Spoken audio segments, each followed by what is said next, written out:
Isang makasaysayang desisyon ang ilabas ng Korte Suprema matapos mamani kay Vice Presidente Sara Duterte sa mainit na usapin laban kay Pangulong Kuting Jr. Ayon sa desisyon, may matibay na basihan ang mga reklamong isinampal laban sa kasalukuyang administrasyon dahilan upang umani ng panibagong suporta si VP Sara mula sa taong bayan at sa ibang sektor. Kasabay nito, inanunsyo rin ng Korte Suprema na pinaiimbestigahan na ang ilang politikong sangkot umano sa mga katiwalian at maaanumalyang transaksyon sa gobyerno. Matinding kahihiyan ang inabot ni Pangulong Kuting Jr. matapos paboran ng Korte Suprema si VP Sara. Ayon sa ilang eksperto sa politika, ito na marahil ang simula ng pagbagsak ng kasalukuyang administrasyon. Samantala, ilang mambabatas at matataas na opisyal na umano'y may kinalaman sa mga katiwalian ay nasa ilalim na rin ng imbestigasyon. Dahil dito, marami ang umaasa na sa wakas ay magkakaroon na ng balawakang paglilinis sa gobyerno upang tuluyang mapanagot ang mga tiwaling opisyal. Habang lumalalim ang imbestigasyon, mas lalong nag-iinit ang politika sa bansa. Maraming Pilipino ang umaasa na magbubunga ito ng tunay na pagbabago at hindi lamang magiging isang palabas sa harap ng publiko. Ano ang magiging susunod na hakbang ng administrasyon? Magbibitiw na ba si Pangulong Kuting Jr. o lalo pa siyang lalaban? Abangan natin ang susunod na kabanata sa patuloy na pag-usad ng imbestigasyon at mga posibleng revelasyon sa mga susunod na araw. At yan nga ang balitang ating pagkakatutukan. Ngunit bago ang lahat, siguraduhin mag-subscribe at i-hit ang notification bell para sa patuloy na pagtutok sa mga sulyap ng bagong balita sa tunay na boses ng masa.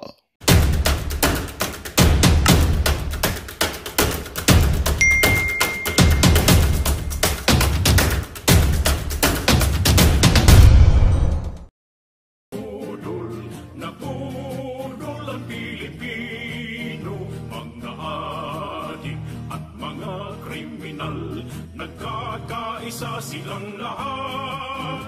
Ang kapal ng bayan ay ninanakaw. Masama yan sa kaunlaran. Isigaw natin sa buong mundo. Nagburol ang Pilipino. Wag na wag ibuto ang mga kandidato nang nambudol sa Pilipino. Tanggalin na natin ang isang pangulong ng budol sa Pilipinas. Hello! Ayan. Tanggalin na natin ang Pangulong Bangag. Alright. So mga palangga, nagbabalik na naman ang ating alindog today. Bago tayo magsimulang mag-balljackan sa Balljack TV, ayan ang ating billboard, di ba? May instant billboard tayo. Nasa ulo ko lang yan. Promote na natin ang ating Sendwave app. Mabilis, magpadala ng pera sa Pilipinas at ligtas pa. Kaya naman, kung kayo nasa Amerika, Europa, UK, and Canada, mag-download ka na para magkaroon ka ng extra credit sa iyong unang padala. Okay, mga kababayan, ano na mga eksenang kaganapan today? Si Nel Lucero Ilagan, how are you? Si Ma'am Gina Peñas Badolato, how are you palangga? Okay, okay. Oh, wow. Bolja ka na uli, sabi ni Luisa. Yes, si Ma'am Luisa di Torres at syempre si Sally Kigochi. Okay, so pag-usapan na naman natin ang mga salot sa lipunan. Ngayon mainit-init, mga palangga, ayan ang anak ni, unahin muna natin, yung anak ni Raffy Tulfo, yung anak ni Raffy Tulfo na kung saan nahuli na dumaan sa bus lane. O, di ba? Talagang ang pamilyang yung mga Tulfong politiko ay mga abusado. Kasi nga bawal ang dumaan sa bus lane. Okay? Yan ay dinadaanan lamang syempre ng bus at yung bangag na presidente. Ayan, ang Vice President at pala Speaker of the House ay parang special lane yan ni Tambaluslos at ni Bangag. Buti mo sana kung sila ay naglilingkod sa bayan, hindi naman sila naglilingkod sa bayan, kundi sila ay nagnanakaw sa Kaban ng Bayan. So alam mo, nakakatawa itong si Raffy Tulfo. Balikan natin, unang-unang mambubudol. 'Di ba? Ang dami nilang issue tapos naging senador pa 'yan nagsasalarawan na marami talagang syonga bells at gutom na Pilipino. Kasi ang kadalasan na bumuboto sa mga ganyang klaseng politiko ay gutom. Kasi bibigyan na ng 500 ay boboto na. Buti sana kung bigyan kayo ng 500, 1,000, tanggapin niyo yung pera pero wag niyong iboto ang mga hudas. And now, tingnan niyo.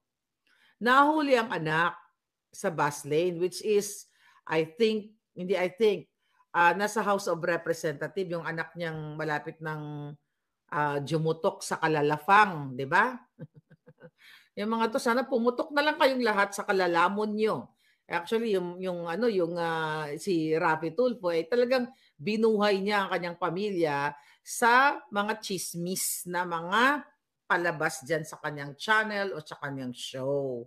Ulitin natin, ang taong ito na nagbidabidahan dati na iimbestigahan ang mga nanalo sa loto na hindi ka panipaniwala, kumbaga only in the Philippines na 433 winners at lahat ng mga anomalya sa loto ay itinigil na. Kaya ang tanong ko sa kanya, magkano, Tulfo, ang sinungal-ngal sa ngangabels mo? Kaya tumigil ka na. Anyway, ngayon, eto na naman. Ay bago tayo mapunta sa anak niya, na nahuli nga sa bus lane, wag yung kalimutan, utang na loob, si Erich Sylvester, na umamin na TNT sa sa Amerika, na nag-violate ng batas. Pero ang totoo, hindi yun ang issue, kundi nagnakaw siya ng identity dito sa Amerika at nagpanggap siya na ipinanganak sa Hawaii.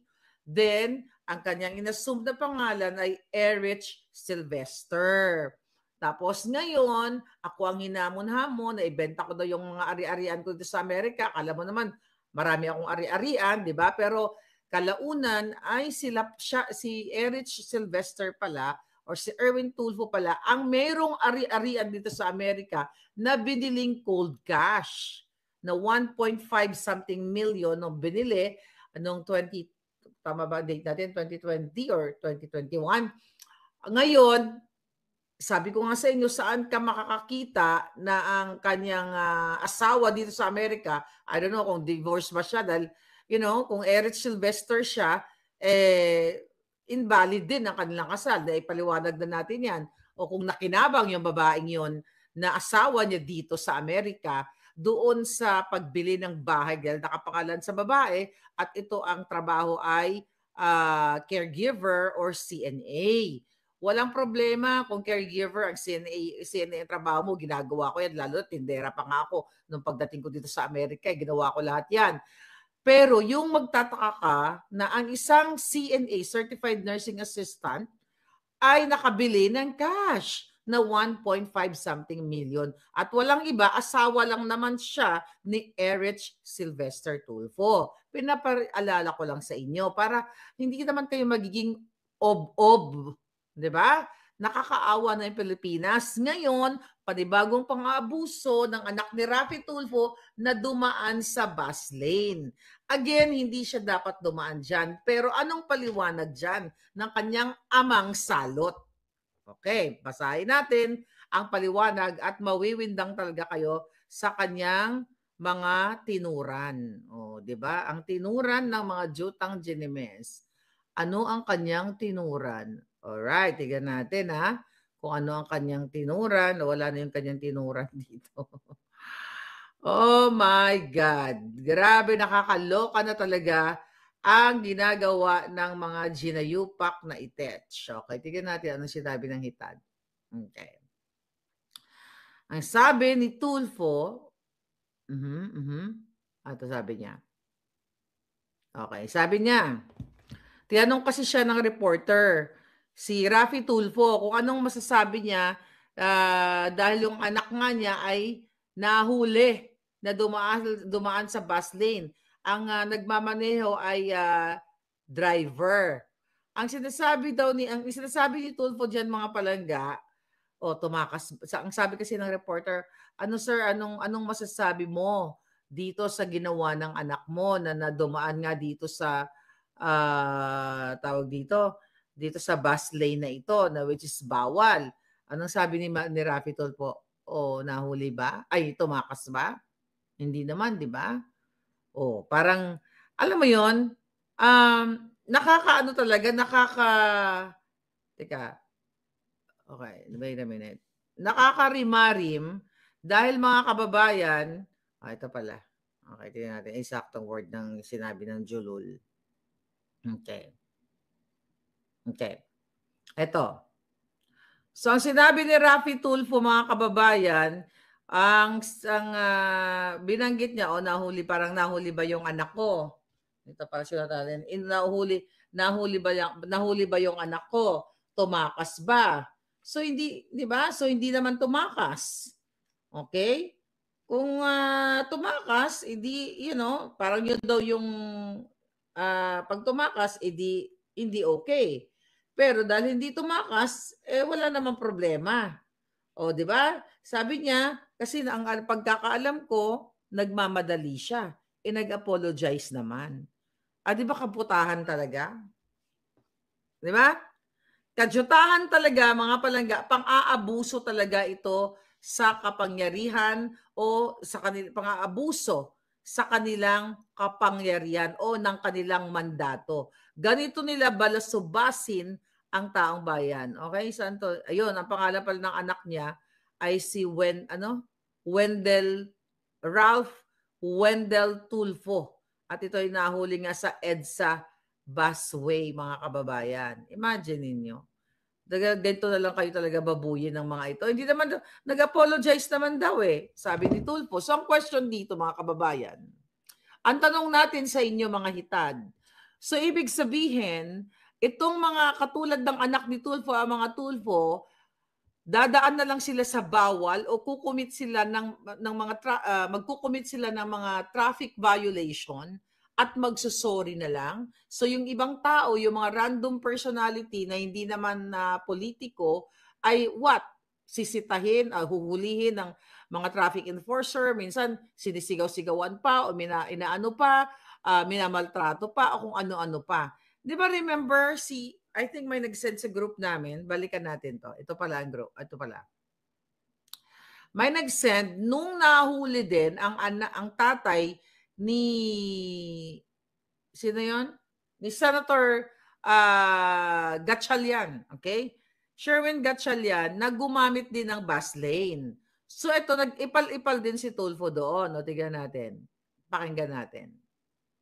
Ninyong senators. Ito yung message niya. And aminin mo na, sabihin mo na nagkamali ka, isurrender mo yung driver mo, and mag-apologize. Kasi sa ngayon, ang nangyari, napagbibintangan ang 24 ninyong senators. And I know for a fact na wala sa 24 senators namin ang involved doon sa skandalong yon sa EDSA. Although, I also know for a fact na ito related sa isang senador.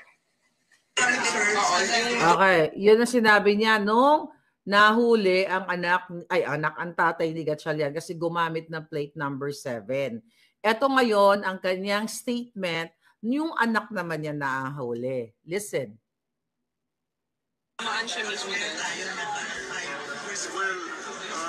inadmit naman niya, hindi mo siya sinungaling nag-apologize siya.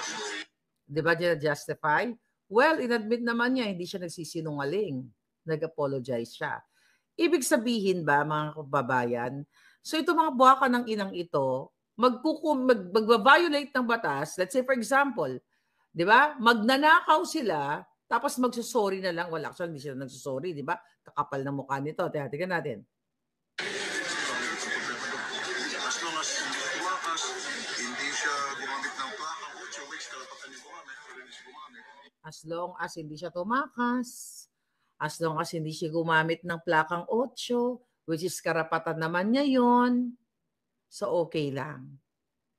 Kung ito ang babasihan natin, dumaan na kayo lahat sa bus lane. Tapos mag-sorry na lang kayo. Kasi itong anak ni Tulfo na House of Representatives, member, okay, nag-sorry naman. Listen. Just shows na hindi siya usado. Kaya lang, it so happened na nagamit kayo at it's seen in the driver. Kakalam pa ata, nagmamadali siya. Ang pagkakaalam ko pa, nagmamadali siya. So lahat ng nagmamadali, dumaan na kayo sa bus lane. Then kapag hinuli kayo, mag-sorry na lang kayo. At sasabihin nyo, kasi sabi ni Raffy Tulfo, Senator Raffy Tulfo, yung anak na nahuli, nagmadali, nag-sorry na lang, hindi naman tumakas. Dumaan kayo lahat sa bus lane. O, paano pa sinabi ng Jolul? Yung driver niya ata, pumasok doon. Ang pinagalitan ko siya. Ang driver niya yata ang pumasok doon. Lumulusot pa eh. Ang driver, sumusunod lang yan sa amo niya.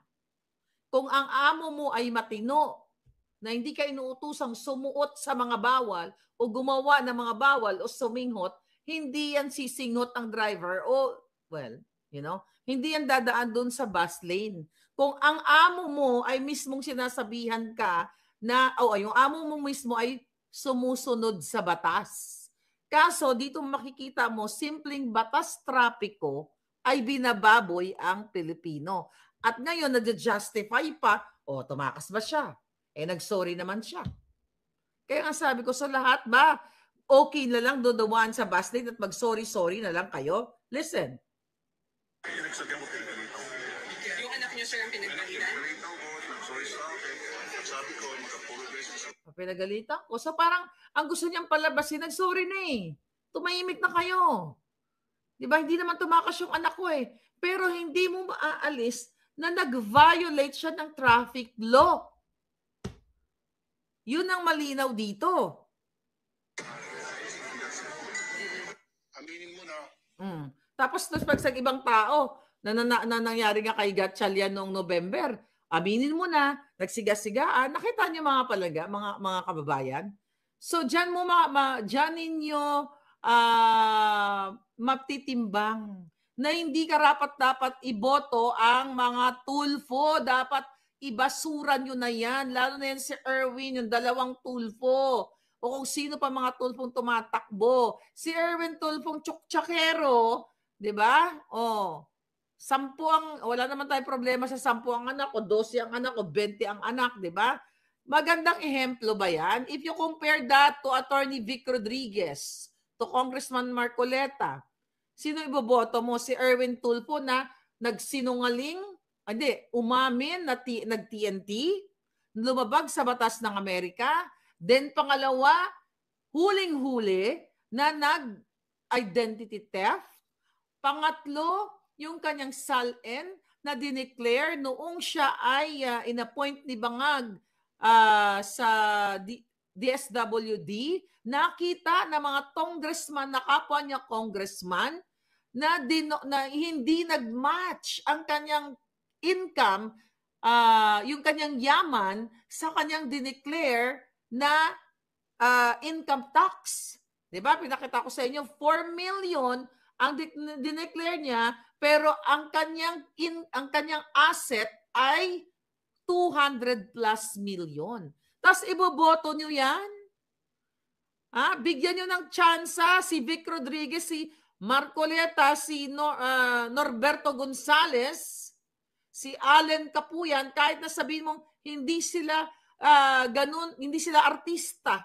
Pero yan ang bigyan yung tsansa yung mga taong yan. Hindi yung paulit-ulit na lang binubudol kayo, umamin na mismong naglabag sa batas. Kaya nga siya hindi na confirm si Tulfo sa DSWD as secretary, si Erich Sylvester, sa mga kadahilanan na nung inappoint siya ni Bangag, ay hawak pa niya ang kanyang pasaporteng US passport na nagngangalang Erich Sylvester. So magising kayo sa katotohanan. Dahil yung paggamit ng bus lane na yan ay intended yan sa bus for emergency at sa mga certain politiko katulad ni Bangag. 'Diba? So sabi ko nga, magsuri-suri na lang. Dadaan na lang, hindi lang for sure yung nahuli, yung anak ni Tulfo na yan, ang mga dumadaan dyan sa bus lane. Siguro halos lahat ng mga tiwaling politiko dumadaan dyan at sinisindak-sindak na lang yung mga traffic enforcer. Diba? It just so happened na maaring, hindi maaring, na matino yung traffic enforcer, kaya naibalita ito. Diba? Buti nga naibalita hindi natin alam. Well, good thing. Ayoko na muna mag-comment about dun sa traffic enforcer, Pero good thing na nalaman ng taong bayan na abusado talaga itong mga jutang genemes na ito. Diba? Ayaw nilang sumunod sa regulasyon. Diba? That's MMDA, diba? O ayaw nilang sumunod sa regulasyon. Binabali nila ang batas, how much more sa mga malalaking bagay, lalo na sa pagnanakaw sa kaban ng bayan. Kasi nananalaytay sa dugo ng mga Tulfo at sa iba pang dugong mga dugong tawatan, di ba? Diyan sa gobyerno, katulad ni Bangag, ang pangbababoy, pang-aabuso sa kanilang mandato, mga nakaw na mandato o sa batas, mga palangga. Kaya nakikita ninyo, ano na mangyayari sa inyo? Pag anak ka ng pag politiko ka, okay lang? Maraming ganyan. Nakakarimarim na yung ginagawa. And now, by the way, I think ito, good thing, breaking news. Okay? Unahin na muna natin si Inday Sara. So, binasura yung reklamo. Okay, ito. Alright. Tignan natin. So, dinismiss ng Korte Suprema, ng Korte Suprema, hindi pala Korte Suprema, ng prosecutor, mga palangga, ang ikinaso dito kay Inday Sara noong tinatransport etong remember Attorney Zulaika, nung tinransfer from, tawag dito? From veterans to St. Luke's. So, di ba nagkaso-kaso, nag-file ng kaso na assault.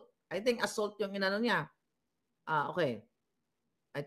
Itong si Police Lieutenant Colonel, okay, Villamor, na kung saan sinasabi niya, na dinirect assault daw siya ni Vice President Inday Sara.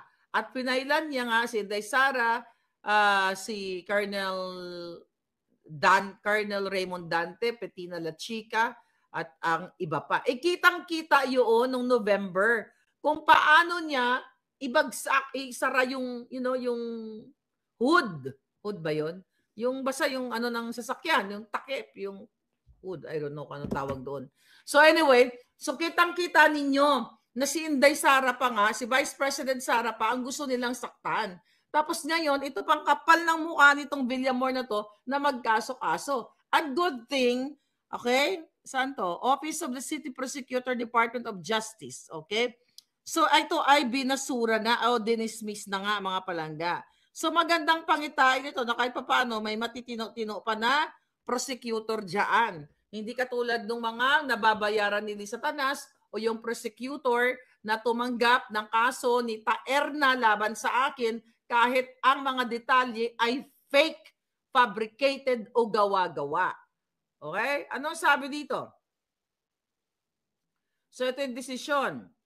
In light of the foregoing considerations, the complaint for violation of Article 148 or direct assault, Article 151, disobedience to authority, and Article, ito pala yung mga pinail niya, 286, grave coercion, all of the revised penal code against respondents, Vice President Sara Duterte.